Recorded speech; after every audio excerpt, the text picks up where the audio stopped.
I want to play a clip. Don Lemon is with us, and get your thoughts. Here's some of the stuff that Kanye West and the president said. Listen to this.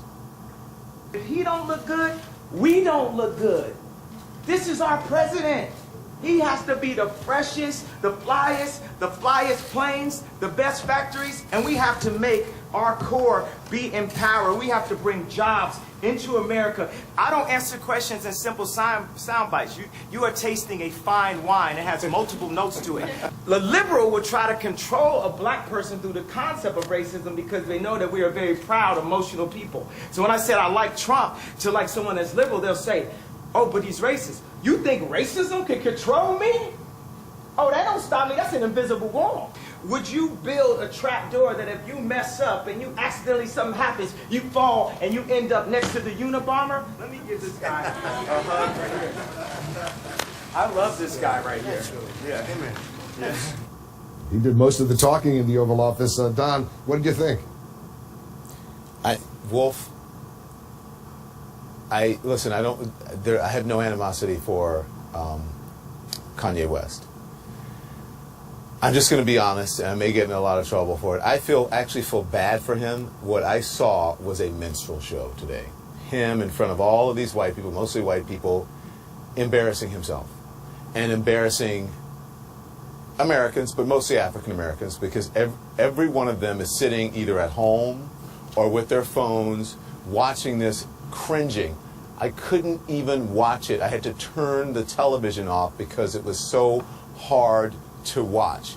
Him sitting there being used by the President of the United States, the President of the United States exploiting him, and I don't mean this in a disparaging way, exploiting someone who needs help, who needs to back away from the cameras, who needs to get off stage, who needs to deal with his issues. And if anyone around him cares about him, the family that he mentioned today, or whomever, his managers, maybe some other people who are in the music business who know him, they need to grab him and snatch him up and get Kanye together, because Kanye needs help. And this has nothing to do with being liberal or conservative. This is to do with honesty. And we have to stop pretending, sitting here on these CNN panels or on whatever network panels, and pretending like this is normal. And let's have this conversation about Kanye West and what he said. Who cares? Why are you sending cameras to the Oval Office for Kanye West? Did you send cameras to the Oval Office and carry it live when Common visited the White House? Common visited the White House and did a beautiful poem, spoken word. It talked about how black people are kings and queens, how we need to rise up and do better. He didn't disparage anybody. He didn't speak in non sequiturs. He didn't do anything awful. And you know, the only people who criticized him and the only people who really covered it were Sean Hannity and his band of hypocrites who are now applauding Kanye West, the same people that many in that group called the N-word because of Taylor Swift and because of George Bush. And now all of a sudden, he is the person who represents the African American community. He doesn't. We need to take the cameras away from Kanye and from a lot of this craziness that happens in the White House, because it is not normal, and we need to stop sitting here pretending that it's normal. This was an embarrassment. Kanye's mother is rolling over in her grave.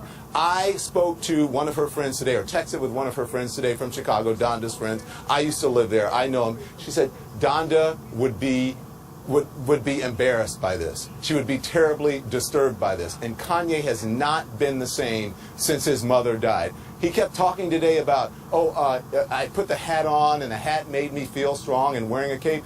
He needs a father figure. He needs someone to help him and to guide him. And he needs a hug more than anything. Kanye, back away from the cameras, go get some help, and then come back and make your case. Nobody, if you want to be conservative, if you want to support Donald Trump, that is your business. But as you're doing it, have some sense with it. Make sense. Educate yourself. You know, Don, we just played a 1-minute clip of that exchange, but it really went on for more than half an hour if you watch the whole thing. Talking about hydrogen, the last time we really talked about hydrogen seriously, you remember that? The Hindenburg. So Kanye, come on, man. Like, stop embarrassing yourself. And it's not even that. We're doing it because everyone wants to watch him. We're watching someone's demise in front of our eyes. And the president as well. The office is sacred. Can you imagine if President Barack Obama had Kanye West or any rapper or any person, entertainer in the Oval Office who said MF? Can you imagine? Everybody's heads would be exploding, not just over at Fox News, not just the conservatives. Everybody's heads would be exploding, saying, what's happening? And this is not the first time that Donald Trump has denigrated that office. He brought Ted Nugent in, who said some very disparaging things about the former president.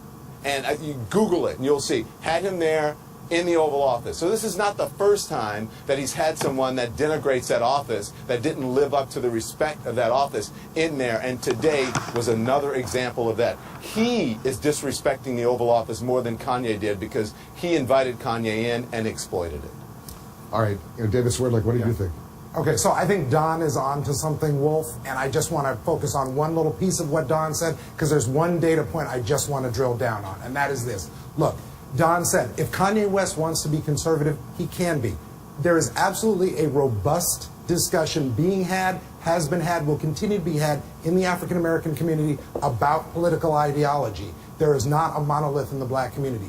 But a lot of what you hear Kanye West saying today and what he has said recently is about critiquing President Obama. I want to point to one number, because this is always pointed to by Kanye and other people around him, about black unemployment.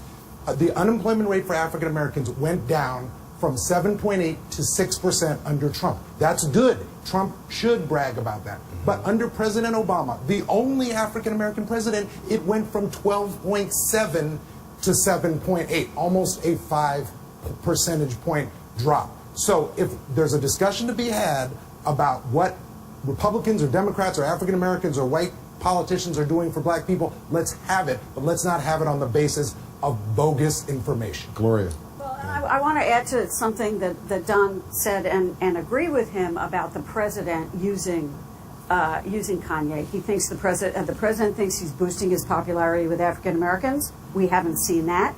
And he thinks he's good for him. But he sat there and smiled the entire time. He was clearly uncomfortable. But when Kanye dropped the F-bomb and all the rest, he didn't do anything about it. He didn't say, stop, this is the Oval Office. We don't do that in the Oval Office. And this also happened on a day when you had thousands of people losing their homes Thank you, Gloria. In Thank Florida. you, Gloria. And instead, the president is sitting and meeting with Kanye West because it makes him look good. I know they're supposed to do